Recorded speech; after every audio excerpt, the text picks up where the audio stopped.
welcome to The Brick Factor, a podcast for people who love Lego and also love business podcasts. And today I'm joined by Ginny Nichols of Interim Digital. Now, the interesting thing about this episode is that this was never ever supposed to be an episode. This was actually a competition that me and Ginny set out to see who could build a Lego set the fastest. And what we realized is whilst we were building the Lego set, that actually the content that we thought it was going to be was really dull, but the conversation that we had whilst building the Lego set was really interesting. And about halfway through, I realized it was a podcast. 5 episodes in the can later, I'm finally able to release this. And we didn't release it because we had all sorts of charitable endeavors that we wanted to be able to do to raise money. We ended up actually going down to Leeds General Infirmary and giving away a load of Lego for free to the kids there, which was a really lovely thing to do, but we never really made the PR splash that we wanted to. And so it kind of just dragged on. But this was a fantastic conversation. This was the conversation that started me off as a podcaster. And I really, really hope you enjoy it because Ginny is a lovely person. And we are talking about her coming back and doing another episode another time when we actually both realised that we are sitting down to record a podcast. So I hope you enjoy it. And bash the subscribe button. Thank you very much. Hello. Welcome to 21 Degrees Does Even More Weird, Stupid Stuff. My name's Rory Mason. I'm Managing Director here at 21 Degrees, and I'm joined by Ginny Nichols, who is the Managing Director at Interim. Correcto, yeah. What we're going to do today is we are going to speed build these Lego sets. We say speed. We hope so. We say it, yeah. In order to see who is the fastest Lego builder in all of agency land. So if you feel that you can beat us, please, by all means, set down the gauntlet and challenge us. Do it. Yeah, so we basically worked out that we're both absolute nerds and we love Lego despite being in our, I'll say 30s, late 30s. Yeah, late 30s. So we're doing it for a few reasons. A, because we're nerds and we can. Second is it's very good for well-being. We both find it very good for our brains to do stuff with our hands, don't we? So that's another reason. And we thought it would be nice to collect these sets and give them off to some kids in need. So once we're done with these, we'll pack them up, get them off to the children's ward, and we'll get a big basket of other bits and bobs for them too. So it's a 3-pronged dork attack awesome thing that we're doing, I think. Which, to be clear, was built out of the Father We're Geeks. Yeah.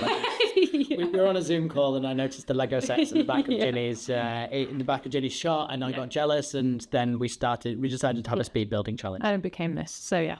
Awesome. Okay. Ready? Right. Are you going to count down? Well, we can do. Yeah. Okay. Give me a 3, 2, 1. 3, 2, 1, go. Oh no! Wow. Oh no, the bags really aren't numbered. They're really not numbered. Oh my god. It's just going for it. Jesus. Oh, it's like kicking me. I'm not going to be able to keep this pace for the whole time. I thought the hip workout that we did this morning was that.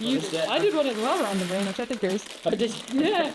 I just remember, this just reminds me of building shit for my kids. See, at least you have kids to blame. I don't. That's true. I can't even do them with a dog. Oh my lordy. Right, okay. That was a naive move. Oh, right. Let's try and not lose anything / contaminate each other's. Just get them out of it. Right. You've got a nice, they're not orange. Hey? They're not orange. I think, you know how. I've got so many of these. Yeah. And then use them frequently. Is it all right? People first. Right then. I've got like the categorized Lego tray boxes, and my orange is very much made up of these things. Oh, is it? That's a great shout to have an actual box to do it with. Though. Oh well, I managed to get all my childhood Lego from my parents, so it's like I'd like to say I want to free build more often. Yeah. Realistically, I don't. I'm just kind of buy more and build it. No, my nephews are obsessed with the Technic stuff. Yeah. The really complicated stuff, which is far beyond my mental capacity or capabilities. It's insane how people come up with it, though. I know. Have you seen the Lego Builders program? I've seen a documentary. There's 2 of them, I believe. Is there more? Well, there's that. It's like a game, almost like. Yes, no, I do know. Yeah. That had those little kids on. There were proper adults and like father, mother, son teams. And things like this, and then 2 small 10-year-old children. And then they got like a supremo Lego builder person to work with them to help build whatever craziness they were coming up with. But that's to have the brain power to do that is just so far removed from anything like it. But yeah, I remember I watched there's a really good documentary that talks about, like, it takes you around and Lego recreate meetings that they've already had. They're proper top secret. And Of course they are. and yeah, like it was really interesting, and part of the process was them like auditioning new Lego building teams. Yeah.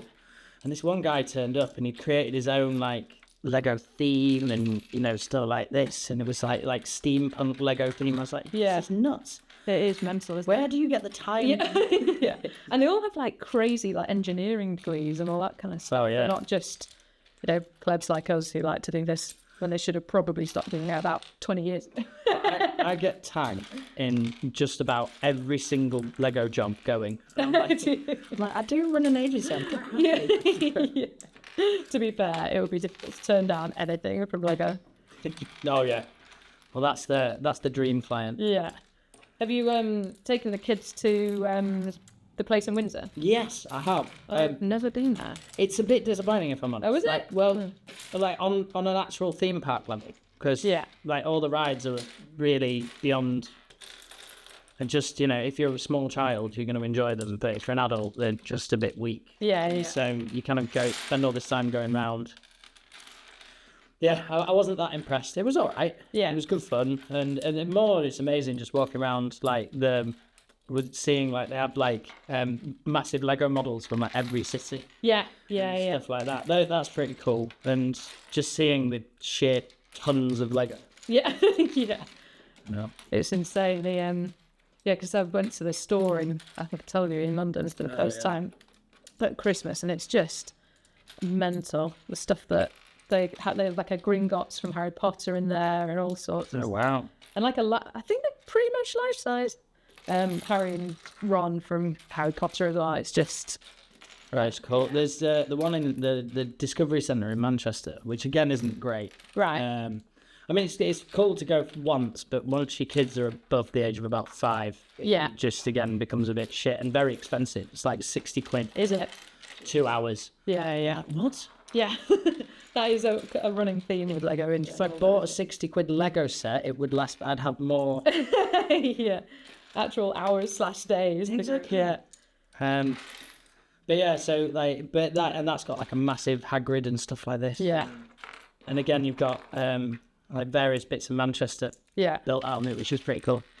But yeah, I'm always in the one in the Leeds city centre because I said to my kids a few years ago, I was like, we can't go into town without going into the Lego shop. And Is there one in Leeds? Yeah. I didn't know that. And Trinity. Oh God, don't. After this meeting, when I'm supposedly on the way home, just gonna pop in and grab a coffee from the city centre. There's nowhere around. We're always after this, so I can get a coffee. There's these 250 quid coming out of the bank. Yeah. What set have you got your eye on next? I love the Land Rover Defender, Oh, yeah. but it is like cray big / expensive again. So I was literally just talking to my accountant about that. really, morning. what? How can you expense it and get the VAT back on it? No, I said that we were doing this. Yeah. And she was like, "Oh, I want the Land Rover Defender." She just Yeah, really? literally, that's what she came out with. And I was like, "All right, sure." That yeah. Yeah, it's beautiful. How long did the Old Trafford take you, do you think? Oh no, I'm still doing it. Are you still doing it? Yeah. Oh, okay. To be honest, like, because the problem is because it's so expensive, I haven't got much time. Yeah. Like, it's an hour here and there. Yeah. that I actually get to do it, unless of course I carve out work time and get people to film me doing it. Yeah. Much to Dee's delight. Yeah.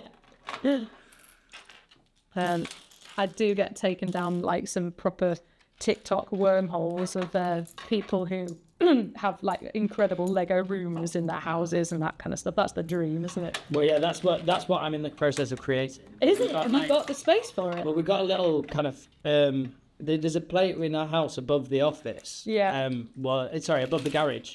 Is a like little granny flat that you have to go outside to go in. Oh, cool. Previously, I wanted to make it my study, Yeah. but the problem is I can't have the kid. I can't be if I go in there and the missus isn't there, then Yeah. the kids are basically completely on their own. Oh, I get you. And I'm in a different house, so I couldn't do that. So I decided instead to half sandwich my office in the dining room. Right. And then have some sort of Lego room. Right. Are you going unsalted? I go straight in for the kill, but that could well be to my detriment though. Come on, we'll see. You've already got your pieces done there. I was sat there being like, oh, you're well far away. I mean, oh shit, see, that's too much haste, but you were saying that you find Lego really handy for like creative because we work in service and that kind of stuff. Yeah, I mean, you just get into this kind of like, oh, I'm sat in front of my computer all day, and all that sort of stuff. And when you actually get to this position where you start doing stuff, all of a sudden, I can build a Lego set, and then I'm like, well, I'm going to do some DIY now. Yeah. I'm going to rip down this wall. I'm like, whoa, okay, careful. The wife's like, well, just hang on a second. You're good at putting little bits of plastic together. Which have an instruction manual and an order of events. Indeed. But yeah, no, I agree. I think it's good for, it's good for your mind to just help it switch off as well when you do, anything kind of in our world or any work world, I guess. It's difficult to have that separation, isn't it? To chill out and... Well, how do you find it? Like when you're, because obviously you can't switch off as a head of an agency. Yeah. So how's that work for you? It's weird because, for background, people probably might know that we worked together at an agency before. And when you've got a load of people around you and you can soundboard and, you've got just almost like a team of people who understand what you're talking about, who you can, they don't think you sound crazy if you're coming up with different ideas and that kind of thing. It's quite handy. But when you go into that initial world, as whether it's freelance or what you're doing, running your agency, it's you probably I certainly underestimated the almost like sense of loneliness, of like, oh my God, like the dog's amazing for morale, but she doesn't know how to do an SEO audit. So it's like, am I going completely mad? Or it's just, it's really bizarre. So I think you have to be a bit creative in terms of how you do manage that side of things. Do you not reckon? Oh no, I completely agree. Yeah. I mean, I think the loneliness side of things, I'm quite lucky in my kids. Yeah. My kids kind of changed that whole dynamic. So I kind of come home, and when I'm with my kids do not give me a option for a second to think about anything. Yeah, but it's for me, it's then getting stressful when you get a client that's maybe unhappy or something like that. Yeah. At the same point when you're trying to then do dinner and one of the kids has fallen over and cut their leg and those sorts of times. So I am kind of lucky in that sort of respect. So that level of loneliness doesn't happen as often. Yeah. But I completely empathise with what you mean. Yeah. It's it's a weird one, and I think it obviously you get more used to it as you kind of go on, and naturally I think it makes you go out in the wild a bit more, because you either sit by yourself and you stew, or you actually go out and you find more humans who you can interact with. And we're quite lucky. I was at Searchlight, I guess, in digital agencies for like 10-ish years. You're probably the same. So we know a lot of people in and around the same kind of world. So there's always people to soundboard off, but it makes you make the effort to do that, doesn't it? Because you can't, in an agency, you can just turn to the person next to you. Yeah. When you're working for yourself or, working from home, you don't have that option. So it kind of makes you crack on and actually speak to a human. It's so true. I mean, I used to run Ground Up Digital, which was which was before we merged with 21 Degrees. Yeah. I have a horrible feeling I've just got this wrong. No, I haven't. We're all good. I didn't have it underneath. Like, whoa, what's going on? But yeah, so Ground Up Digital were an entirely remote working company. Yeah. And before, but during the pandemic, before we merged with 21 Degrees and I went into an office, you'd have heard me go like, oh, it's just the best thing working from home. Like, I can't see any problems with it. Like, it's there. But actually, the truth of the matter is now I'm really desperate to go into the office. And the days when I'm working from home, I can get a bit moody, just sit there by myself, and you don't realise like the level of like communication, how much you also learn from just talking to different people on a daily basis. I agree completely. And I was the same when I first went freelance. I was like, oh my God, this is amazing. Like, I'd have to get on the train to Leeds, and I'd have to get in the car or do anything. And then, fast forward 5 years, I'm like, hello? Is anyone out there? But I've just started co-working from a place in Harrogate, which is fab. And just having that kind of even walk, so I can walk to it, and just having that, 10, 12 minute walk to chill out to, and then to just be in an environment where everyone's on the phone doing, in that work environment, as opposed to, I'm just going to put a wash on. Yeah. It can be really inspirational, can't it? Yeah, 100%. And I think that's really important. Just for all the staff listening, I don't just say this to you. Yeah. That's true. And that's the nice thing, I guess, because I haven't got a team as such, but we have the the community of freelancers, and now there's quite a few of them, we can soundboard off each other, and it's it's almost like having that mini team, but we haven't quite got the employees situation yet. I'm sure we will, but it's it makes such a difference. And with the co-working thing, even if people aren't in the same industry as you, just having other bots, humans in your ether working really helps, doesn't it? I think. Oh, absolutely. And I mean, and that's it for you. It must be really rewarding being able to talk to different people every day. Yeah, definitely. And they're kind of so a company called Wazoo I work from, and they've got some ones in Leeds actually, I think. Yeah. And they've kind of started with the whole very similar ethos actually to Interim, whereby we're trying to kind of create this culture of an agency without being employed by an agency. And they're trying to create this kind of culture of everybody working from the same office, even though you're not working for the same people. Yeah. And encouraging people to chat and be more sociable and all that kind of jazz. And it's refreshing, that is for sure. Nice. So, tell us a bit about Interim, because I feel that you've got onto a really good niche at a time when it's really quite needed.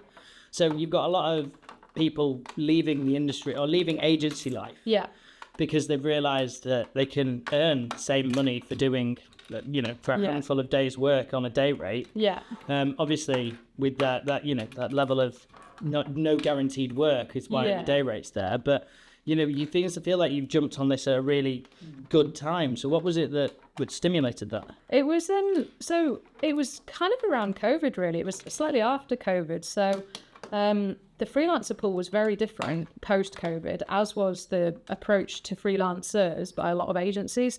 So some of the big ones that maybe wouldn't have necessarily kind of entertained working with freelancers before, just because it can be a real pain in the neck, to be quite honest. That's coming from someone who is a freelancer.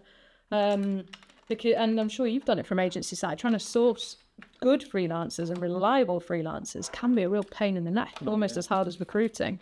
But with a lot of the agencies putting people on furlough or sacking people, or not sacking people, that sounds like a horrible way to put it, but having to let people go because of COVID, meant that they couldn't all of a sudden, gear up again because COVID was over. So it was kind of the freelancer pool was a lot richer than it was before, with bods from our kind of peer set who've been in the industry for ages. Agencies were a lot more willing to work with freelancers, and it was just a bit of a kind of well, do I keep freelancing myself, or do we create this kind of community vibe? And we went with the latter, and it seems to be working. I guess I really did start to miss the agency life side of things as well, and having spoken to a lot of other freelancers, they were the same. So to create the community thing is that's the whole purpose of it. You don't want to be another Upwork or a Fiverr or something like that, where it's, you go on, you get bashed over the head for your rates and all of that kind of jazz. It's much more human and interactive and these agency vibes, as opposed to kind of cutthroat, if that makes sense. That's fantastic.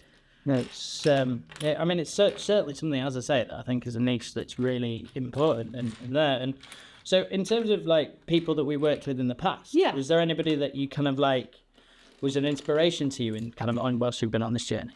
Oh, what, in terms of agency owners, or in terms or people that we so for example, just using it, I regularly will ask myself, what would Ian do? So do I. Literally, I don't think he knows that, and he's probably quite creepy for him if he does a if he's watching me and you built like a step, and then all of a sudden. So we graduated really well from a school Search Lab. For anybody, again, Ian is Ian Harris, the agency owner of, I don't know whether he sold it now, but at Search Laboratory. Yeah. Now owned by the Havas Group, so hopefully Ian is deserving some well-deserved time. Yeah, definitely. Resting time. But again, I regularly make this joke that I went from many different employers that taught me how not to run a business. Yeah. And then I saw Ian and the way that he approached everything, and I was like, wow. Yeah. That was amazing. And I've not had the pleasure of working I wasn't working at Search Labs when Chris Atwell took over, but it sounds like he's doing a fantastic job standing in for some big shoes. Yeah, definitely. And I do as well. I think when I was in the sales team at Search Labs, I was very, very fortunate to be able to spend some proper one-on-one time with Ian. And that was kind of pretty epic for me in terms of watching how he sold, watching how he speaks to clients, prospects, and running things from a very gentle and kind perspective as opposed to like an aggressive sales perspective. So for me, I really enjoyed that. And it also, I can be quite hot-headed, and to see him, how he just goes like a bit of a breather, relax, and, approach everything from a slightly calmer vibe. I try and bring that into my everyday working now as well. So yeah, I think he was a bit of an inspiration. But I was thinking about the other day and how you can kind of see people as mentors, but it doesn't have to be necessarily a good mentor. Like, I see some people as mentors as to how I really don't want to be. Yeah. And it just because the word mentor kind of means you're looking up to someone. You can look up to someone in a way that actually I really don't want to be like that person when I run my own business. God, I hope none of my staff are sat here watching. Yeah, especially like Rory. Oh God, yeah, Rory is my mentor. Yeah. Yeah. Oh no, I think my lack of sorting is starting to let me down. I was wondering this. I did get concerned at first when you flew ahead, and I was like, oh. Well, I lost that blue bit for ages, and it threw me back. Oh, so, what about you then? What made you think, do you know what, I'm going to go from big agency life to setting up on your own and...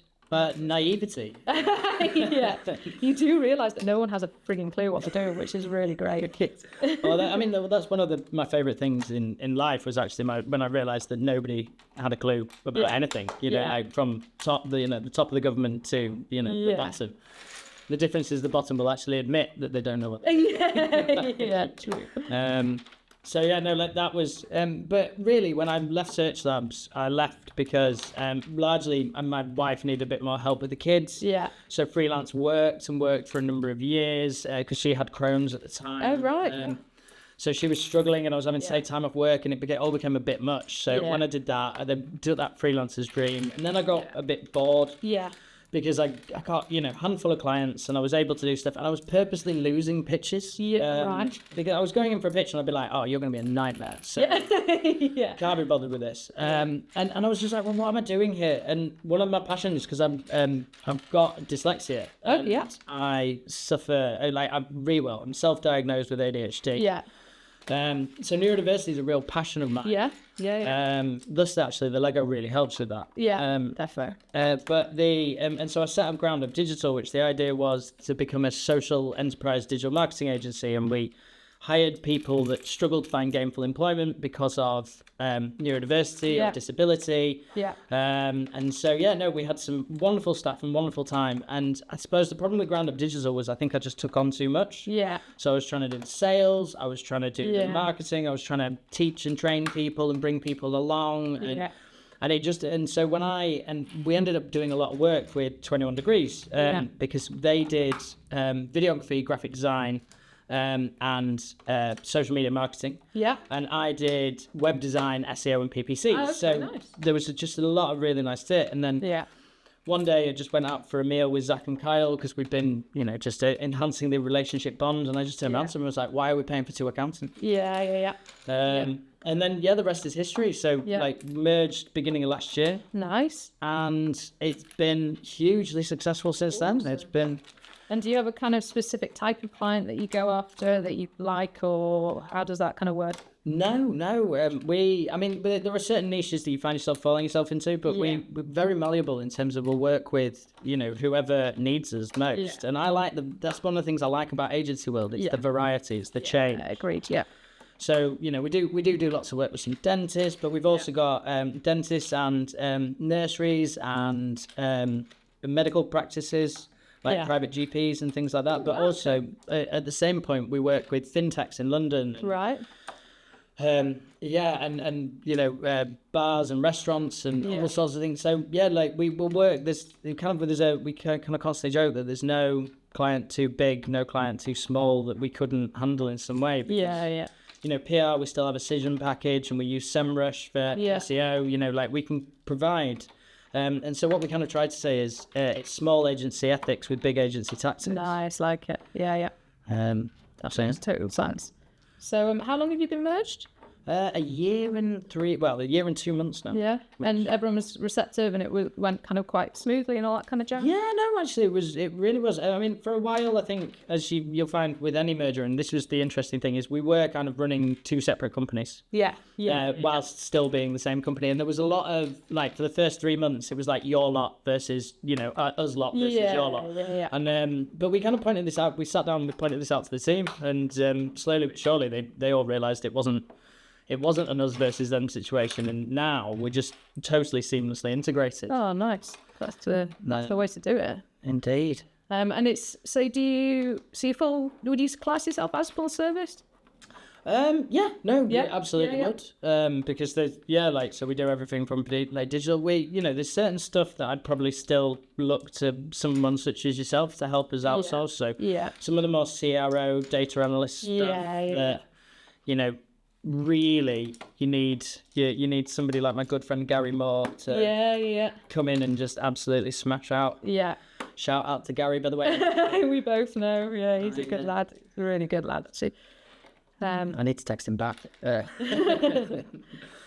is one nice thing, though. I think I put it down to Leeds, but I guess Harrogate-ish is that whilst the digital world is quite massive in our set, it's pretty small, isn't it? A lot of us have grown up together within this industry. So the guys and girls that we were at Search Labs as execs with, or WMG or wherever it was, and now kind of heads of and all of that kind of stuff. So it's really cool to see how people have progressed from when we were all babs in the same world, wasn't it? That's it. And it's it's also when you meet up with somebody, it's that rush of memories. Yeah. You all right? Yeah. Oh my lord, that could have been a disaster.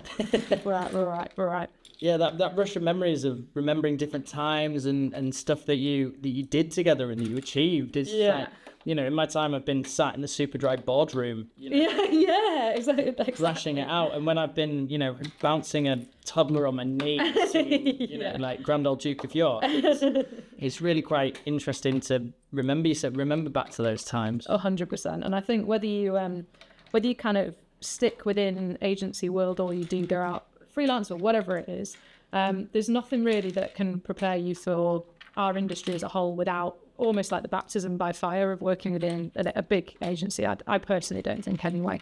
Yeah. No, I mean, there's a rite of passage, isn't there? Yeah, that's the word I was looking for, rite of passage. No, I like a baptism of fire works really well, though. It's because it is like that. It can, and especially when you're young in your mid-20s. Yeah. Bloody hell, do you remember that? Yeah, not really, no. But you're charging around, desperately trying to make sense of the world, and going out with your mates and free drink Fridays. And all that sort of stuff. Yeah, that was like one of the criterion that you'd look for an agency that you applied to. It was like, for me, it was the table tennis table. You've got it. Just saying, I pointed to it. It usually just sits behind me. But I remember Ian tapping me on the shoulder one day. I was just in the middle of an SEO audit or something, and just tapped me on the shoulder. He was like, "I need to play you at table tennis," and just dragged me upstairs. I was like, this is the sort of place I want to work for. Yeah, definitely. So how are you coping without a table tennis table? Not very well, actually. It's one of the first things that my husband and I look for if we go on holiday somewhere, that they've got a table tennis table. Oh, really? Yeah. Oh, wow. Again, the level of dorkness that comes out in some is huge, but that's the one thing I guess with Interim I don't have an office because I don't need one. Everyone's everywhere the whole nature of interim. But it's a kind of a catch-22. Like, it's good from an overheads perspective, like a boring, finance perspective. It's not great from a morale perspective sometimes. How do you find it works with clients? Like, because there's this thing about, hiring offices or meeting rooms in fancy places to make yourself look and appear a bit bigger. Because, even Google did it. The first building they bought, they called building number 10. Right. So, do you find you have to do stuff like that, or does the remote working side of stuff and the genuine honesty really work for you? Yeah, I think it's fine now. I think as well, not to bang on about the whole post-COVID world, but I think it really matters, like, hardly anything compared to what it did before. That was the worst English ever. I was just thinking I'd made a massive error, but I think I'm all right.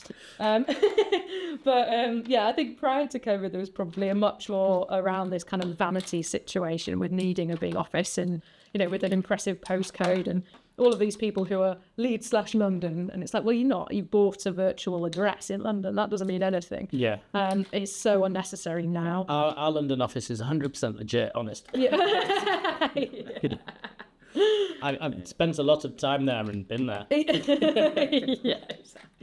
But it's something that loads of people used to do, and the amount of, money that some of the agencies that we know really well in Leeds or Harrogate or whatever, the amount they've hemorrhaged on having this space with hardly any humans in it, that cost them a fortune just so they could appear bigger than what they are. I don't know if it has a place really anymore in what we do. No, I also think, like the one thing I learned very, very early in agency land was that lying catches up with you. Oh, yeah. Without doubt. And so, having a total, we value transparency. Yeah. In fact, actually, our mission statement is I'm going to get this wrong now. I'm going to coin it back to you and it's going to avoid you. Clear and transparent, transparent, creative and digital solutions. Right. What's at the top? Really does. All the time. I love it. But no, I do really like the transparency nature of it. Yes, it's an important thing that you can give that to your clients, and that and again to the staff, because it's like culture. Culture breeds. It's like, again, like when we talk about Ian's calmness previously, his calmness made you calm. Yeah, absolutely. Yeah, no, I agree with that.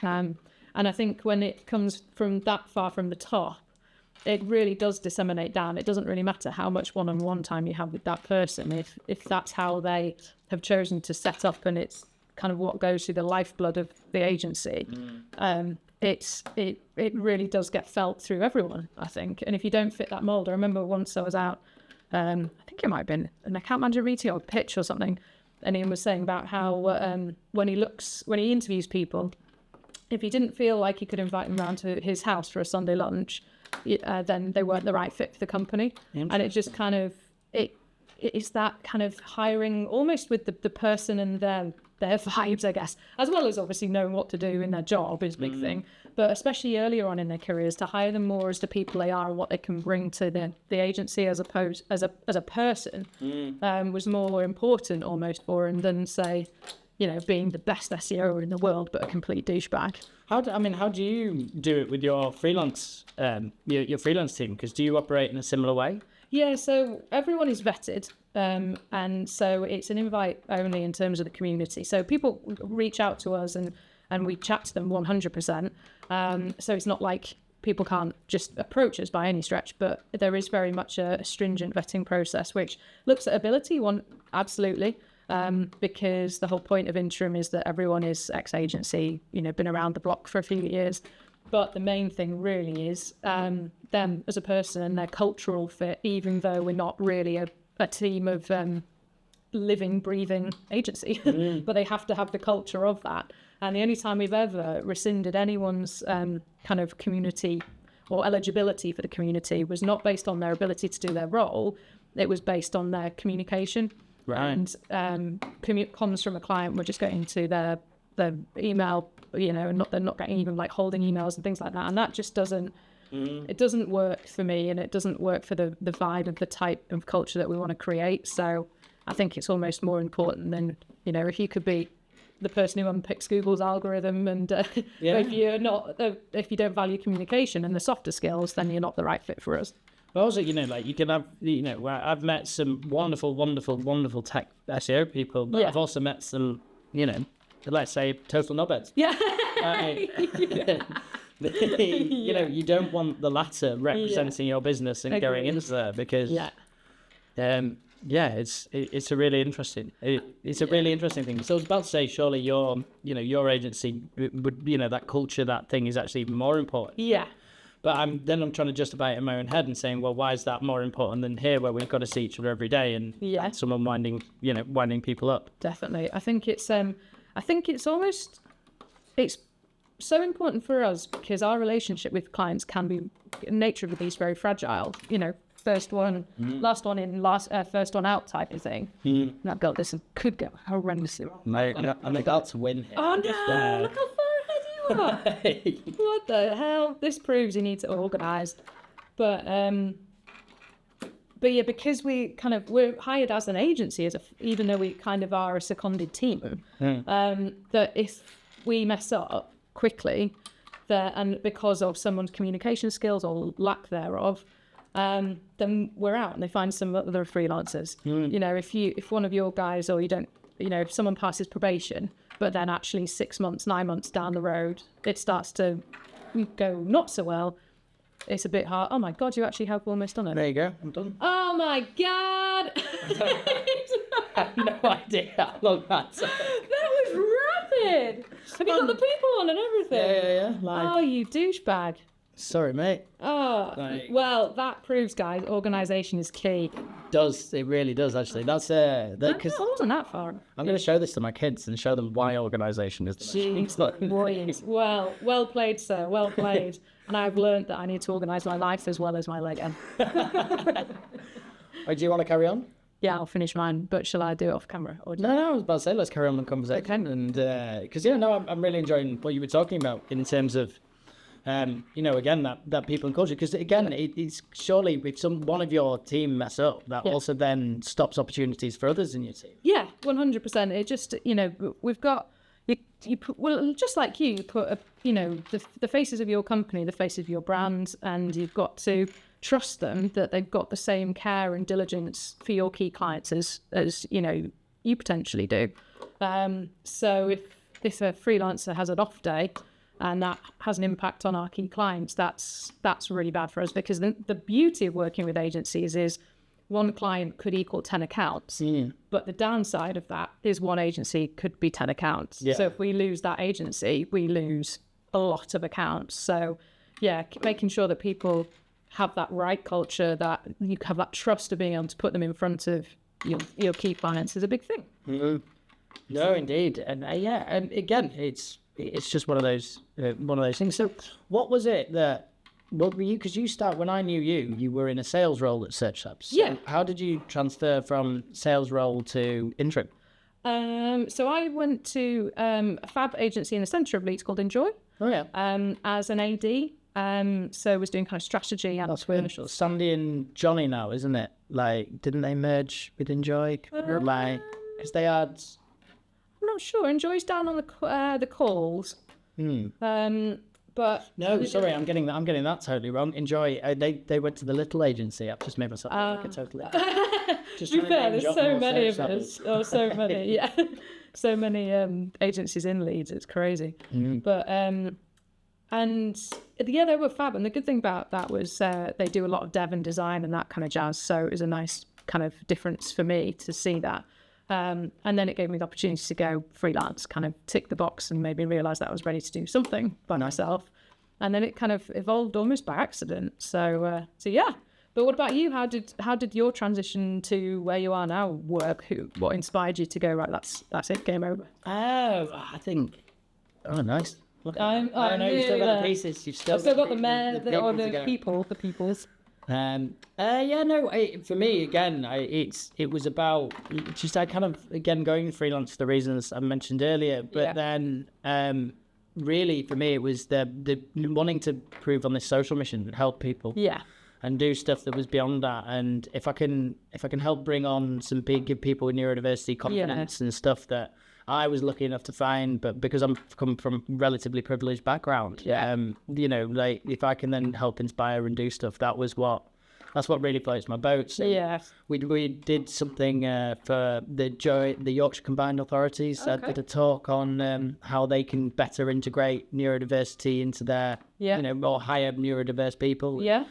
And it's that sort of stuff that really, really gives me my passion, and then obviously building the business. But nice work. And we're done. That was Slightly slower than you. That was a very satisfying model. It was really good, wasn't it?